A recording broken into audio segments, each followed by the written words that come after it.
हनुमान जी के लिए कुछ भी कठिन नहीं है।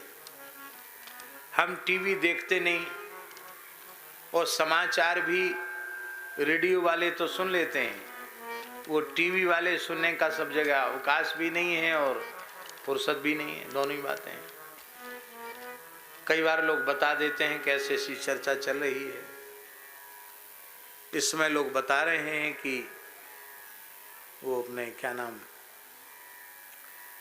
बागेश्वर धाम वाले पंडित श्री धीरेन्द्र कृष्ण शास्त्री जी की भी चर्चाएं बहुत तेजी से हैं और बड़े बड़े पत्रकार भी उनसे पूछ रहे हैं। हमने भी उस अंश को सुना तो हमें बड़ी प्रसन्नता हुई कि धीरेन्द्र कृष्ण शास्त्री जी जो हमारे प्रति भी बहुत अधिक स्नेह रखते हैं और बड़ी श्रद्धा रखते हैं, उन्होंने उत्तर सटीक दिए, अच्छे दिए। इससे हमें बड़ी प्रसन्नता हुई कि बिना किसी संकोच के, घबराहट के उन्होंने बहुत सही उत्तर दिए। एक बात है,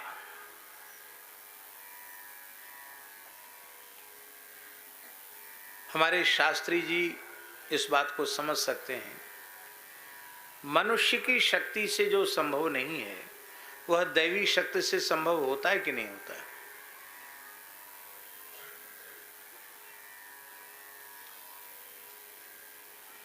और किसी व्यक्तित्व में यदि कोई विशिष्ट दैवी कृपा है और उससे लोगों को लाभ मिल रहा है तो दूसरे लोगों को नमक मिर्ची क्यों लग रही है।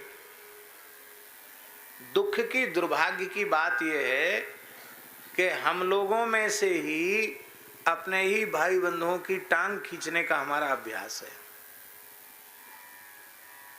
इससे हानि किसकी है?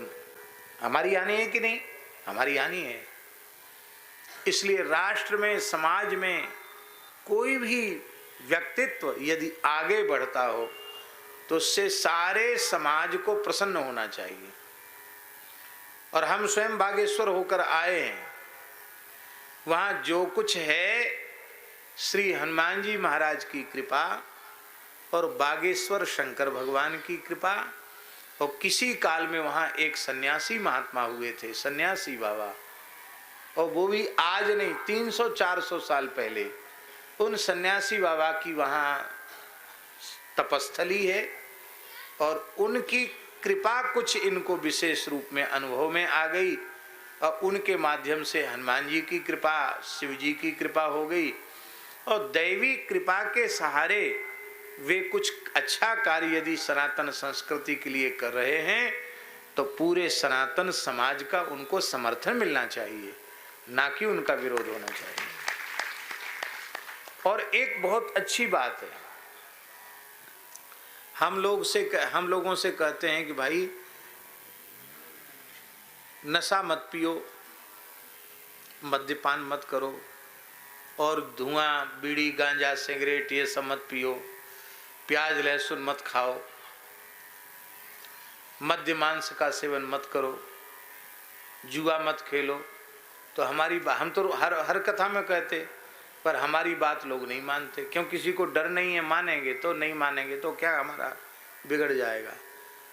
पर ये भूत प्रेत बड़ी कृपा करते हैं।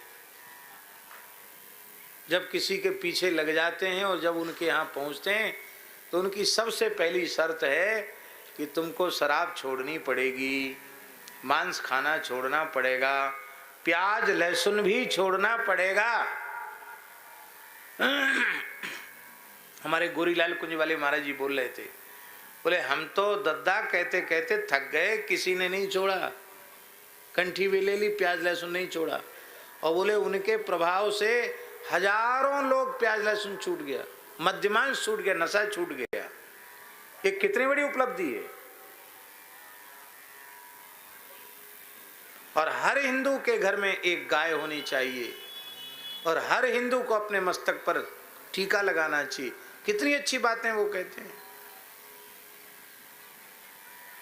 हाँ, आपके कोई काम नहीं है उनसे तो आप मत जाओ, आप उनसे कुछ मत कहो, मत पूछो, आपकी भावना श्रद्धा नहीं, आप दूर रहो। जिन लोगों को लाभ मिल रहा है और जहां से लाभ मिल रहा है वहां लोग जा रहे हैं, उसमें लोगों को परेशानी नहीं होनी चाहिए।